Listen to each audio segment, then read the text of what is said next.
Assalamualaikum warahmatullahi wabarakatuh. Perkenalkan, nama saya Julian Saputri. Saya dari Prodi Manajemen Pendidikan Islam.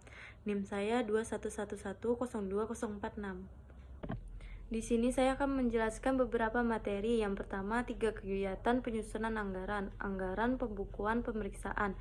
Yang kedua, asas-asas dalam anggaran. Yang ketiga, hal-hal yang berpengaruh terhadap pembiayaan pendidikan. Yang keempat, karakteristik pembiayaan pendidikan. Yang kelima, penganggaran berbasis sekolah. Yang keenam, RPS atau RKS. Yang pertama, penyusunan anggaran. Penyusunan anggaran merupakan langkah-langkah positif untuk merealisasikan rencana yang telah disusun. Kegiatan ini melibatkan pimpinan tiap-tiap unit organisasi.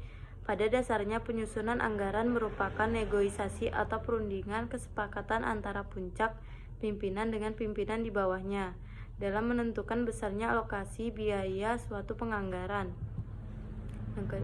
Pembukuan. Pengurusan ini meliputi dua hal, yaitu pertama, mengurusi hal yang menyangkut kewenangan menentukan kebijakan menerima atau mengeluarkan uang. Pengurusan kedua menyangkut urusan tindak lanjut dari urusan pertama, yaitu menerima, menyimpan, dan mengeluarkan uang. Pengurusan ini tidak menyangkut kewenangan menentukan, tetapi hanya melaksanakan dan dikenal dengan istilah pengurusan bendaharawan. Yang ketiga, pemeriksaan. Auditing adalah semua kegiatan yang menyangkut pertanggungjawaban penerimaan, penyimpanan, dan pembayaran atau penyerahan uang yang dilakukan bendaharawan kepada pihak-pihak yang berwenang. Bagi unit-unit yang ada di dalam departemen, pertanggungjawaban urusan ini kepada Bapak melalui departemen masing-masing. Auditing sangat penting dan sangat bermanfaat. Asas-asas dalam anggaran. Asas plafon, bahwa penganggaran belanja yang boleh diminta tidak melebihi jumlah tertinggi yang telah ditentukan. Asas pengeluaran berdasarkan mata anggaran, artinya bahwa pengeluaran pembelanjaan harus berdasarkan atas mata anggaran yang telah ditetapkan. Asas tidak langsung, yaitu suatu ketentuan bahwa setiap penerimaan uang tidak boleh digunakan secara langsung untuk suatu keperluan anggaran. Hal-hal yang berpengaruh terhadap pembiayaan pendidikan secara garis besar dipengaruhi oleh dua hal, yaitu faktor eksternal dan faktor internal. Faktor eksternal yaitu faktor yang ada di luar sistem pendidikan yang meliputi hal sebagai berikut. Yang pertama, berkembangnya demokrasi pendidikan. Yang kedua, kebijaksanaan pemerintahan, tuntunan akan pendidikan, adanya implementasi. Yang kedua, faktor internal. Yang pertama, tujuan pendidikan. Yang kedua, pendekatan yang digunakan. Yang ketiga, materi yang disajikan. Yang keempat, tingkat dan jenis pendidikan.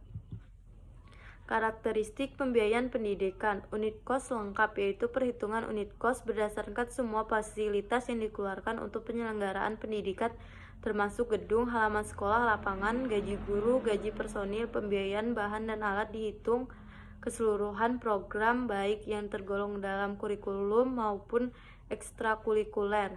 Yang kedua, unit kos setengah lengkap, yaitu hanya memperhitungkan biaya kebutuhan yang berkenaan dengan bahan dan alat yang berangsur habis walaupun jangka waktu beda. Yang ketiga, unit kos sempit, yaitu unit kos yang diperoleh hanya dengan melakukan perhitungan pembiayaan yang langsung berhubungan dengan kegiatan belajar mengajar, menyangkut buku, alat pembelajaran, dan alat peraga. Yang kedua, pembiayaan terbesar dalam pelaksanaan pendidikan adalah biaya pada faktor manusia.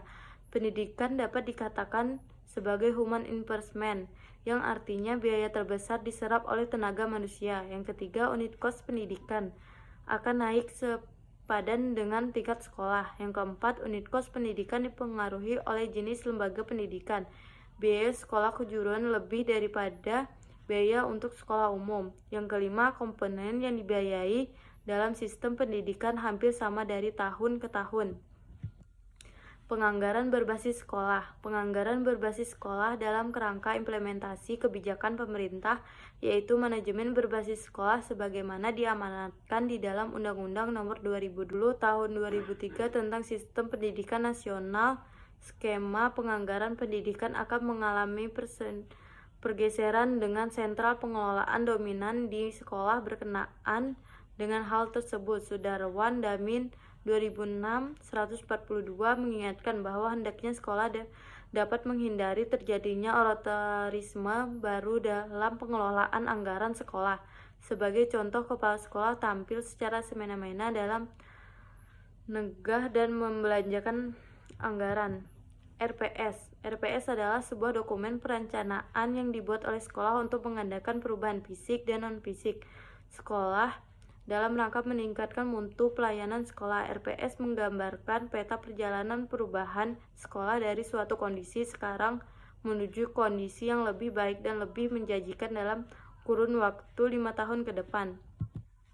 RKAS. Pengertian RKAS adalah dokumen anggaran dua sekolah resmi yang disetujui kepala sekolah serta disahkan Dinas Pendidikan setempat. Bagi sekolah negeri atau penyelenggaraan pendidikan, yayasan bagi sekolah swasta. RKAS tidak boleh menyimpang dari RPS atau rencana strategis karena keberadaan RKAS berfungsi mencapai tujuan-tujuan yang sebelumnya terangkum dalam tujuan besar RPS, maka RKAS hanya berlaku untuk 1 tahun ajaran yang akan datang, terdiri atas pendapatan dan belanja pengeluaran pendanaan yang dicantumkan dalam RKAS. Sekian dari saya ucapkan terima kasih.